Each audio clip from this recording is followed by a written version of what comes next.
그를 믿는 사람은 누구나 영원한 생명을 얻게 하셨네. 주님께서 여러분과 함께 또한 사제의 영과 함께 요한이 전한 거룩한 복음입니다. 주님 영광 받으소서. 그때 예수님께서 유다인들에게 말씀하셨다. 내가 나 자신을 위하여 증언하면 내 증언은 유효하지 못하다. 그러나 나를 위하여 증언하시는 분이 따로 계시다. 나는 나를 위하여 증언하시는 그분의 증언이 유효하다는 것을 알고 있다. 너희가 요한에게 사람들을 보냈을 때 그는 진리를 증언하였다. 나는 사람의 증언을 필요로 하지 않는다. 그런데도 이러한 말을 하는 것은 너희가 구원을 받게 하려는 것이다. 요한은 타오르며 빛을 내는 등불이었다. 너희는 한때 그 빛 속에서 즐거움을 누리려고 하였다. 그러나 나에게는 요한의 증언보다 더 큰 증언이 있다. 아버지께서 나에게 완수하도록 맡기신 일들이다. 그래서 내가 하고 있는 일들이 나를 위하여 증언한다. 아버지께서 나를 보내셨다는 것이다. 그리고 나를 보내신 아버지께서도 나를 위하여 증언해 주셨다. 너희는 그분의 목소리를 들은 적이 한 번도 없고 그분의 모습을 본 적도 없다. 너희는 또 그분의 말씀이 너희 안에 머무르게 하지 않는다. 그분께서 보내신 이를 너희가 믿지 않기 때문이다. 너희는 성경에서 영원한 생명을 찾아 얻겠다는 생각으로 성경을 연구한다. 바로 그 성경이 나를 위하여 증언한다. 그런데도 너희는 나에게 와서 생명을 얻으려고 하지 않는다. 나는 사람들에게서 영광을 받지 않는다. 그리고 나는 너희에게 하느님을 사랑하는 마음이 없다는 것을 안다. 나는 내 아버지의 이름으로 왔다. 그런데도 너희는 나를 받아들이지 않는다. 다른 이가 자기 이름으로 오면 너희는 그를 받아들일 것이다. 자기들끼리 영광을 주고받으면서 한 분이신 하느님에게서 받는 영광은 추구하지 않으니 너희가 어떻게 믿을 수 있겠느냐? 그러나 내가 너희를 아버지께 고소하리라고 생각하지는 마라. 너희를 고소하는 이는 너희가 희망을 걸어온 모세다. 너희가 모세를 믿었더라면 나를 믿었을 것이다. 그가 나에 관하여 성경에 기록하였기 때문이다. 그런데 너희가 그의 글을 믿지 않는다면 나의 말을 어떻게 믿겠느냐? 주님의 말씀입니다. 그리스도님 찬미합니다. 오소서 성령님.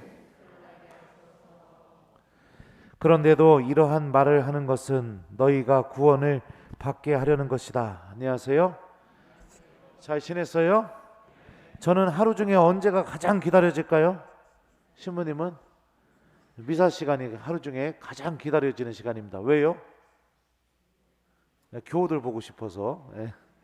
그리고 또 교우들에게 하나님 말씀 전하고 싶어서, 여러분들에게 성취를 나눠주고 싶어서, 하루 중에 가장 기다려지고 제일 중요한 시간이 저에게는 미사 시간입니다. 그 미사를 아침에도 한번 해볼까요, 우리? 아침 저녁? 아니요, 누구요?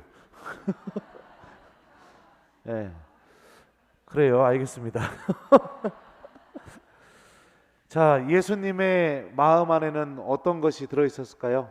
방금 제 마음 안에는 우리 교우들이 들어있었습니다. 그죠? 교우들하고 미사 드리고 싶고, 교우들에게 하느님 말씀 선포하고 싶고, 교우들에게 성체 나눠주고 싶고, 이게 본당 신부님 마음 안에 들어있는 겁니다.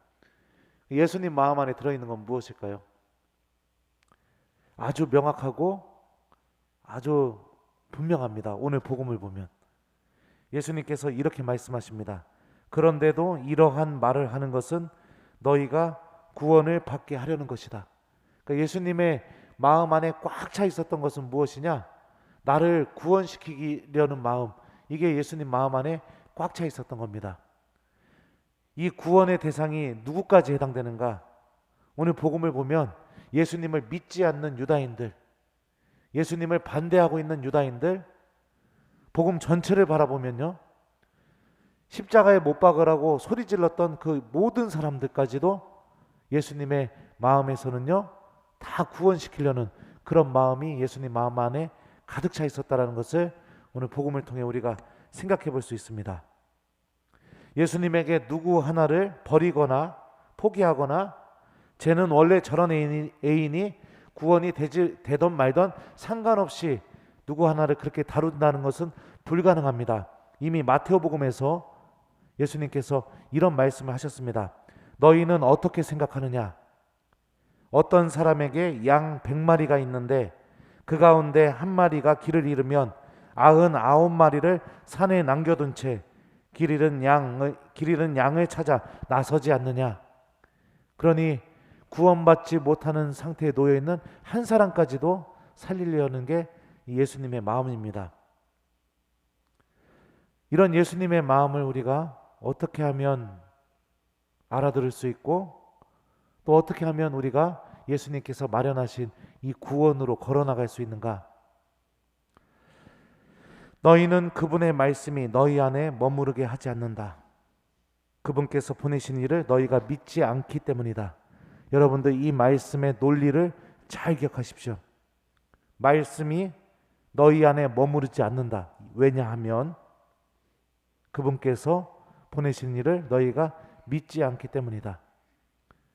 하느님께 대한 믿음을 갖고 있으면 첫 번째로 내 안에서 나타나는 현상이 뭐냐? 하느님의 말씀이 내 안에 머무르게 한다는 겁니다. 믿음을 갖고 있는 사람은. 이게 믿음의 문제로 넘어가는 게 아닙니다. 오늘 복음 후반부에 보면은 예수님이 이런 말씀까지 합니다. 그리고 나는 너희에게서 하느님을 사랑하는 마음이 없다는 것을 안다. 네. 그러니까 하느님을 사랑하고 하느님에 대한 믿음을 갖고 있는 사람이면 첫 번째로 그 사람 안에서 나타나는 표징이 무엇이냐? 하느님의 말씀이 그 사람 안에 머무르게 되는 것. 좀 더 정확하게 이야기하면 생각과 마음과 영혼 안에 하느님의 말씀이 분명히 존재하게 되는 것. 이것이 바로 구원을 가져다 주는 믿음입니다. 내 믿음이 나를 구원할 힘이 있는가 없는가를 그거를 알아볼 수 있는 명확한 기준은 뭐냐면 내가 지금 하느님 말씀 기억하고 있는가? 어제 나는 하느님 말씀을 기억하면서 살았는가? 지난 한 달 동안 나는 하느님 말씀을 기억하면서 그것을 실천하고 살았는가?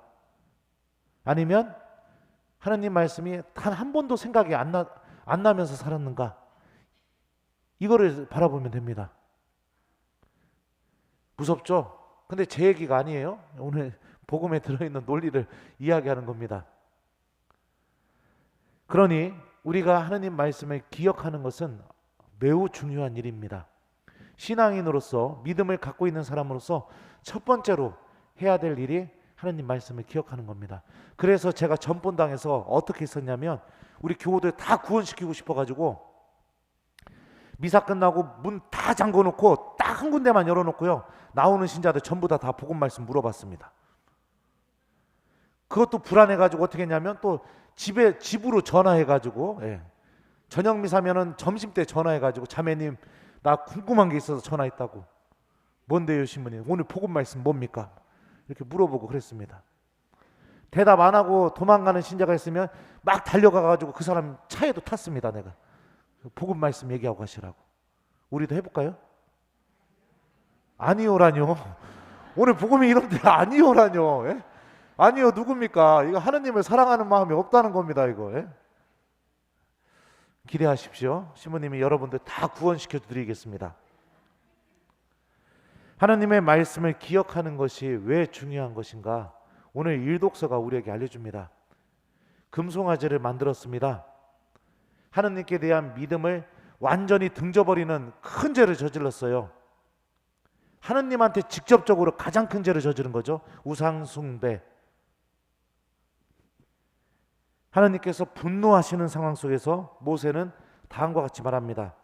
당신 자신을 걸고 너희 후손들을 하늘의 별처럼 많게 하고 내가 약속한 이 땅을 모두 너희 후손들에게 주어 상속 재산으로 길이 차지하게 하겠다 하며 맹세하신 당신 종 아브라함과 이삭과 이스라엘을 기억해 주십시오.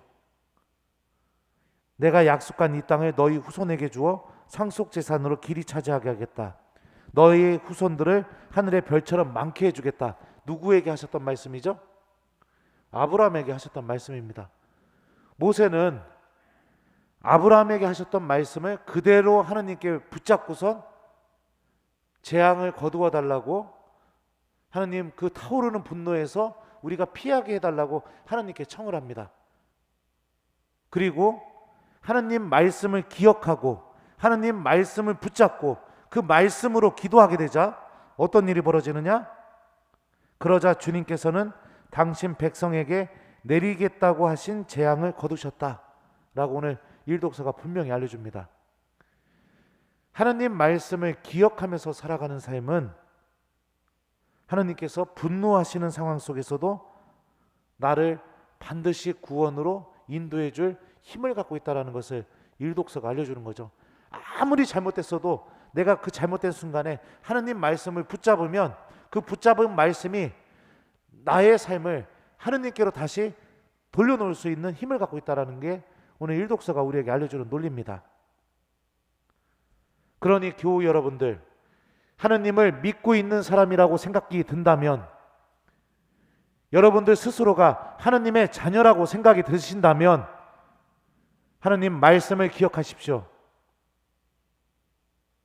나이가 많아서 금방 잊어버려서 그렇게 핑계를 대지 마시고 금방 잊어버리면 자주 하나님의 말씀을 읽으십시오.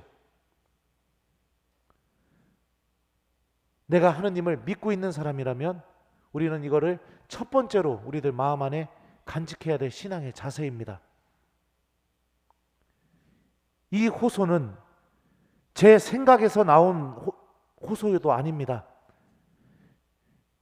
이 호소는 오늘 복음에서 나오는 호소인 것입니다. 아무리 이야기해줘도 예수님을 믿지 않는 유다인들이 왜 믿음을 갖지 못하느냐?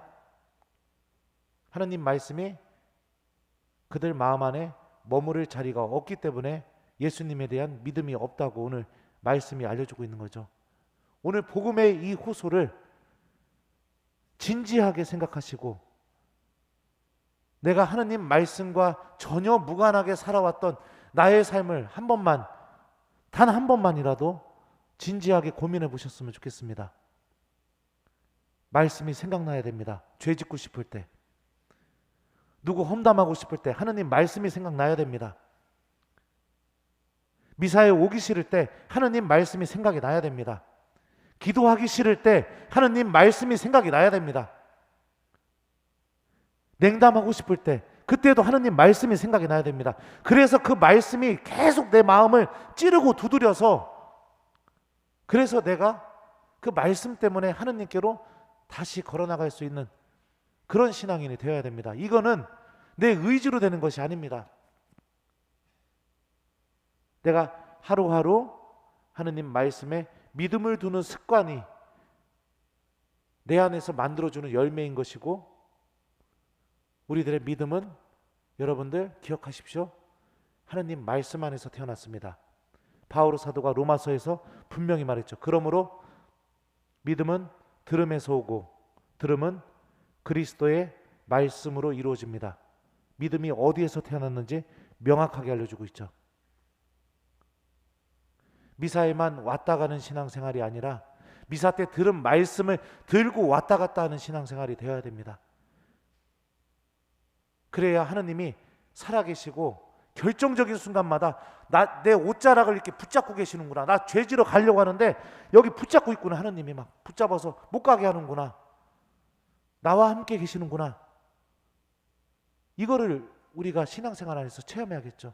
언제까지 나의 노력만으로, 언제까지 나의 의지만으로 하나님을 믿습니까? 그거는 너무나 고단하고, 그 삶은 너무나 우리를 지치게 만들고, 그 삶은 너무나 쉽게 하나님께 등 돌리게 만듭니다. 하나님 체험이 있어야겠죠. 주님께서 나를 붙잡아 주고 계시는구나. 가만히 있는데 성경 말씀이 생각난다고 생각해 보십시오. 얼마나 은총스럽고 얼마나 하나님께 감사한 일인지 아십니까? 하나님의 말씀이 여러분의 생각과 마음과 영혼 안에 머물게 하십시오. 베드로 사도는 예수님께 배반을 하자마자 복음서에 이런 표현이 있습니다. 말씀이 생각나서 밖으로 나가 슬피 울었다 라고 복음서는 적고 있습니다. 하느님 말씀이 가장 큰 죄를 지은 순간에 생각이 나서 슬피 울게 만들고 결국에는 다시 예수님께 돌아가게 만들었습니다. 이게 말씀이 갖고 있는 힘입니다. 모세도 하느님의 말씀을 붙잡고 이스라엘에게 내리시던 하느님의 재앙이 거두어지게 했습니다. 히즈키야도 자신에게 쳐들어왔던 외국의 그 위협 속에서 하느님 말씀을 붙들고 기도하게 되자 하느님의 도움을 체험했습니다.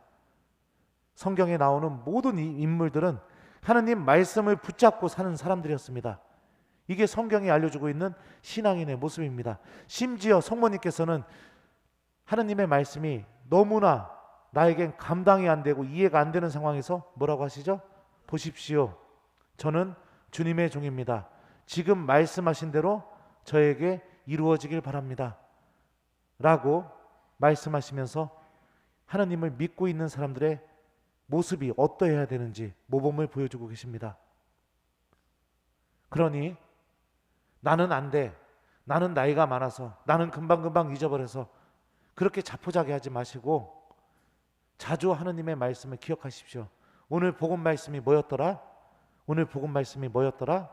계속 이렇게 내 스스로에게 되물으면서 그때마다 복음서를 펴서 읽어보고 신부님이 앱도 만들었잖아요. 그죠? 그 앱 펴가지고선 휴대폰 한 번만 눌러보면 됩니다. 한 번만 눌러봐서 이렇게 내가 한 번만 읽어보면 되죠. 그러면서 자주 하느님의 말씀을 기억하는 사람이 되시기 바랍니다. 말씀을 듣고 있다는 것은 하느님을 믿고 있다는 것을 의미합니다. 말씀을 기억하고 있다는 것은 하느님을 사랑하는 사람이라는 것을 의미합니다. 하느님의 말씀이 계속해서 그 사람 안에 머문다는 것은 그 사람은 구원받은 사람이라는 것을 의미합니다. 이거는 제 이야기가 아니라 오늘 독서와 복음이 우리에게 전해주고 있는 메시지입니다. 이 메시지에 우리 사랑하는 교우들이 모두가 다 이 메시지의 주인공이 되었으면 좋겠습니다. 숙제 드리겠습니다. 오늘 숙제는 당연히 하느님의 말씀을 기억하는 저녁이 되기, 이게 숙제입니다. 집에 가셔서 주무시기 전에 내일 복음 말씀 한번 읽어보시고 내가 기억해야 될 말씀을 정하고 그 말씀과 함께 하나님께 기도로 오늘 하루를 마무리했으면 좋겠습니다. 그런데도 이러한 말을 하는 것은 너희가 구원을 받게 하려는 것이다. 아멘.